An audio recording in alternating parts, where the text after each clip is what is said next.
mwiza dukunda yarengeye mwijuru gutakambira iyi miruho netumaze kubonera muri isi mbi hagije ngwino dukize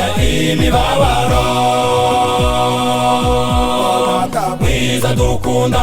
yarengeye mwijuru gutakambira iyi miruho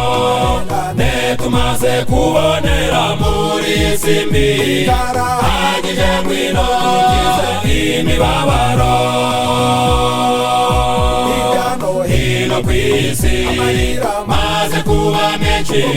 yenu twagwije tugashimura rurobanura yaboroheje bande rukajana ngwino dutabare hino kw'isi maze kuba menshi yenu twagwije tugashimura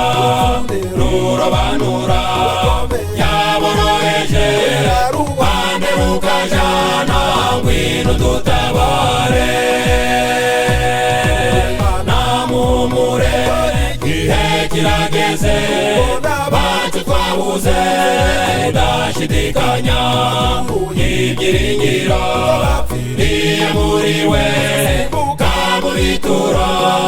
witeka ryose namumure igihe kirageze bacu twabuze ndashidikanya ibyiringiro biriye muri we kamubitura witeka ryose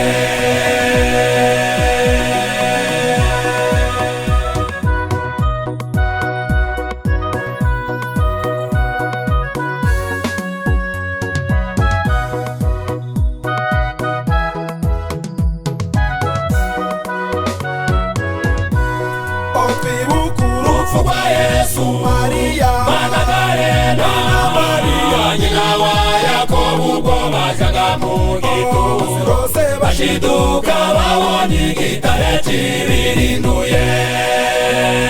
urupfu rwa Yesu Mariya Magdalena Mariya nyina wa Yakobo ubwo bajaga mu gituro bashiduka babonye igitare kibirinduye ni Yesu Kristo myambaro yera niko natwe tuzasanganira abacu twabuze hejuru tuberane twese maze twigire mwijuru ni Yesu Kristo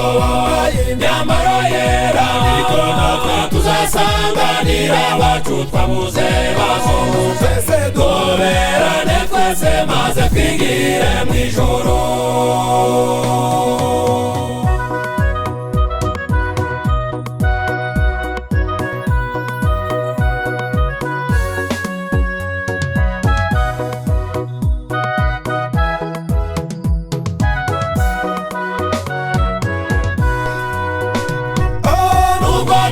cyane tubabazwe n'ibyago hari inkuru y'ihumure wabapfuye bazazuka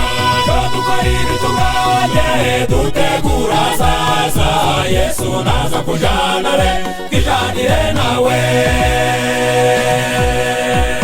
nubwo turira cyane tubabazwe n'ibyago hari inkuru y'ihumure wabapfuye bazazuka dukora ibitunganye dutegura azaza Yesu naza kujana be twijanire nawe nubwo turira cyane tubabazwe n'ibyago hari inkuru y'ihumure wabapfuye bazazuka dukora ibitunganye dutegura azaza Yesu naza kujana be twijanire nawe Yesu naza kujana be twijanire nawe Yesu naza kujana be twijanire nawe Yesu naza kujana be twijanire nawe